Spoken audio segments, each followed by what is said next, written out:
നടിയെ ആക്രമിച്ച കേസിലെ വിചാരണ കോടതി വിധിയിലെ കൂടുതൽ വിവരങ്ങൾ പുറത്ത്. കേസിലെ ഒന്നാം പ്രതി പൾസർ സുനി ഫോണിൽ ബന്ധപ്പെട്ട ശ്രീലക്ഷ്മി ആര് എന്ന ചോദ്യം ഉന്നയിച്ച് കോടതി. ശ്രീലക്ഷ്മിയെക്കുറിച്ച് അന്വേഷിക്കാത്തതിൽ കോടതി സംശയം പ്രകടിപ്പിച്ചു. അതേസമയം ഹൈക്കോടതിയിൽ അപ്പീൽ നൽകാനുള്ള നീക്കം സർക്കാർ ഊർജിതമാക്കി. വിചാരണ കോടതി ജഡ്ജിക്കെതിരായ സൈബർ അധിക്ഷേപത്തിൽ കോടതിയലക്ഷ്യ നടപടി സ്വീകരിക്കണമെന്നാവശ്യപ്പെട്ട് ഹൈക്കോടതിയിൽ നിവേദനം നൽകി കേരള ജുഡീഷ്യൽ ഓഫീസേഴ്സ് അസോസിയേഷൻ.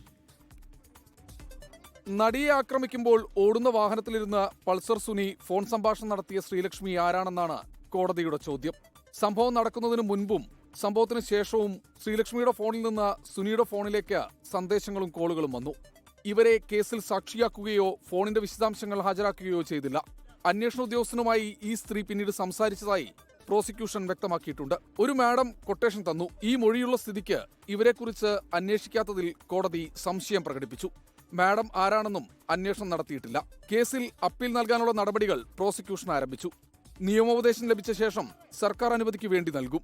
10 ദിവസത്തിനുള്ളിൽ അപ്പീൽ നൽകാനാണ് നീക്കം.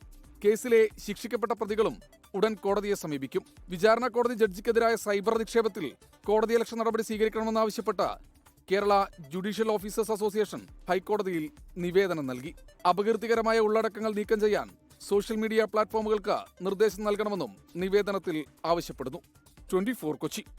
ലോകത്തെവിടെയായാലും ഏത് സമയത്തും 24 വാർത്തകളും ഓഗ്മെന്റഡ് റിയാലിറ്റി പാക്കേജുകളും എക്സ്പ്ലെയിനറുകളും വിശദമായി കാണാൻ ഞങ്ങളുടെ യൂട്യൂബ് ചാനൽ നിങ്ങൾക്ക് സബ്സ്ക്രൈബ് ചെയ്യാം.